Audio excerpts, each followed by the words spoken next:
Hello students, अध्याय 2 में आगे बढ़ते हुए हम अपने नोट्स का अब तीसरा क्वेश्चन बहुत अच्छे से समझ के याद करेंगे और आपको ये पूरा पूरा आंसर याद हो जाएगा। ठीक है, वीडियो देखते देखते ही बस ध्यान से समझना है। इसमें देखो, इसमें लिखा क्या है, क्वेश्चन क्या है, क्षार किसे कहते हैं। मतलब अगला टॉपिक हम क्षार पे पहुंच चुके हैं।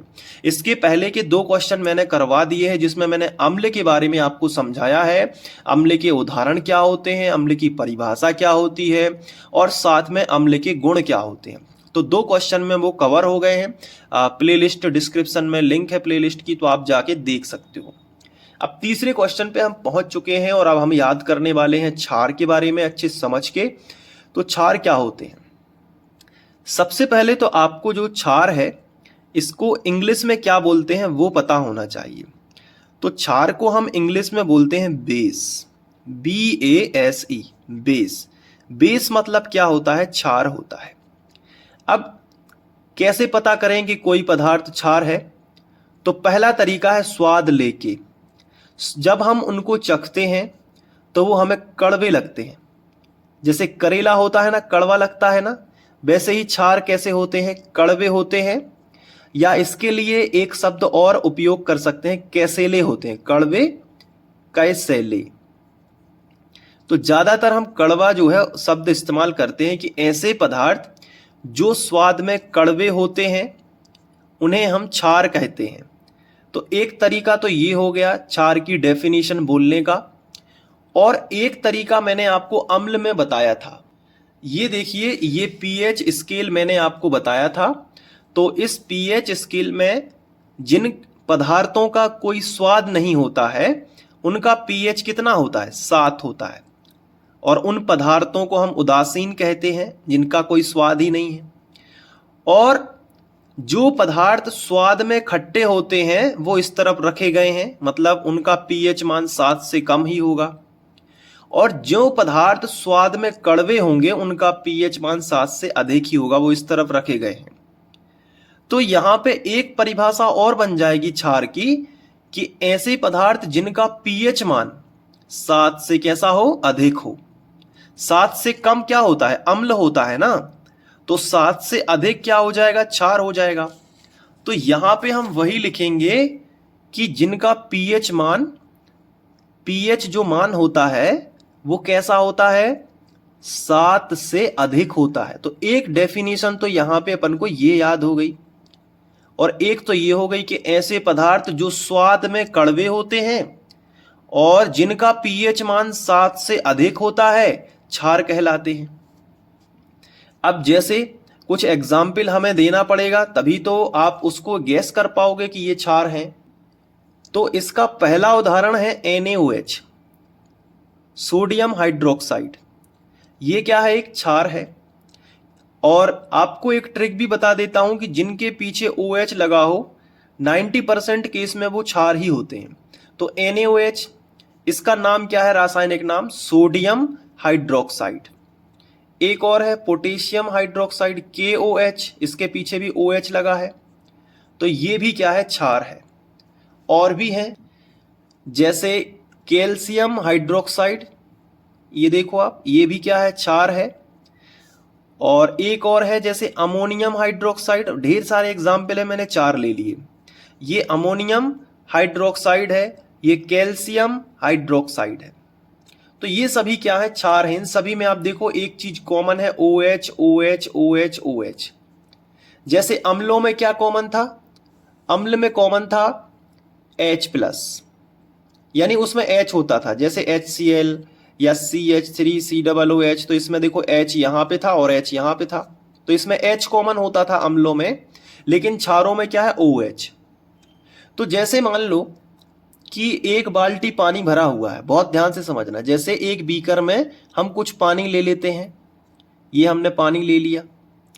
अब इस पानी में हम NaOH पाउडर को घोलते हैं, तो ये घुलेगा तो ये NaOH 2 भागों में टूटेगा। कौन, NaOH। NaOH 2 भागों में टूटेगा, पहला बनेगा Na+ और दूसरा बनेगा OH-। आप समझ पा रहे हो ना। तो OH- तो कंफर्म है कि इसमें भी बनेगा तो इसमें भी बनेगा, KOH को घोलोगे तो भी OH माइनस बनेगा, कैल्शियम हाइड्रोक्साइड को घोलोगे तो भी OH माइनस बनेगा क्योंकि कॉमन है सभी जगह, और यहां भी क्या बनेगा, OH माइनस ही बनेगा। इसका मतलब यह हुआ कि क्षार में OH माइनस होता है। तो इसकी एक परिभाषा और बन जाएगी दूसरे शब्दों में, यानी दूसरे शब्दों में अगर आपको लिखना है दूसरे शब्दों में, तो आप क्या लिख सकते हो, दूसरे शब्दों में आप लिख सकते हो ऐसे पदार्थ जो जल में घुलकर OH माइनस आयन देते हैं। ये क्या कहलाता है, आयन। एक होता है प्लस का और एक होता है माइनस का, इन्हें आयन कहते हैं। तो दूसरे शब्दों में जो परिभाषा बनेगी वो ये बनेगी कि ऐसे पदार्थ जो जल में घुलकर OH माइनस आयन देते हैं उन्हें क्षार कहते हैं। तो क्षार की अभी तक डेफिनेशन आपको याद हो गई होगी। पहला स्वाद के आधार पे, दूसरा pH स्केल के आधार पे, और तीसरा OH माइनस आयन के आधार पे। तो स्वाद के आधार पे आप क्या बोलोगे, ऐसे पदार्थ जो स्वाद में कड़वे कैसेले होते हैं उन्हें क्षार कहते हैं, या जिनका pH मान 7 से अधिक होता है उन्हें क्षार कहते हैं, या जो जल में घुलकर OH माइनस आयन बनाते हैं उन्हें क्षार कहते हैं। तो क्षार की 3 डेफिनेशन हो गई, स्वाद में कड़वा होना, pH स्केल का मान या pH मान 7 से अधिक होना, और जल में घुलकर OH माइनस आयन देना। क्षार ही दे सकते हैं ना OH माइनस आयन। तो क्षार की डेफिनेशन आपको याद हो गई। और कोई 5 क्षारों के नाम बताना है तो 1 2 3 4 तो मैंने बता दिए, 5वां भी देख लो। 5वां होता है मैग्नीशियम हाइड्रोक्साइड। ये हो गए 5, sodium hydroxide, potassium hydroxide, calcium hydroxide, ammonium hydroxide और मैग्नीशियम हाइड्रोक्साइड।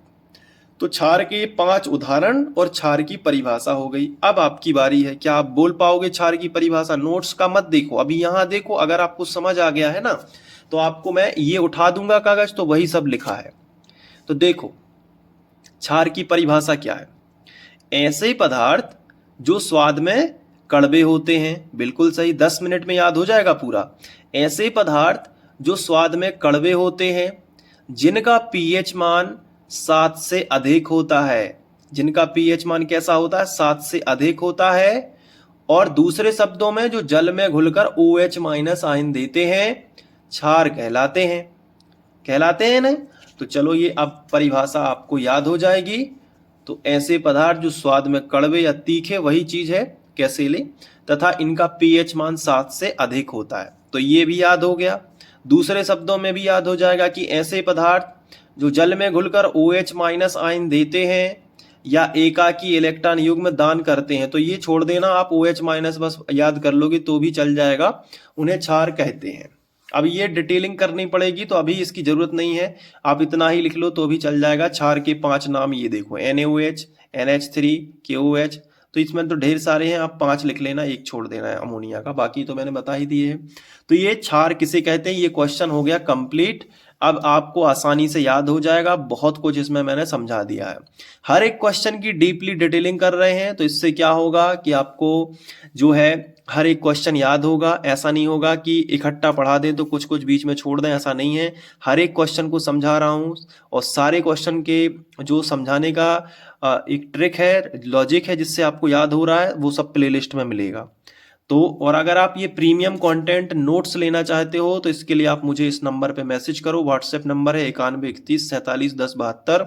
आप जैसे ही मैसेज करेंगे, आप बोलेंगे सर मैथ का नोट्स चाहिए या साइंस का, सभी कुछ उपलब्ध है।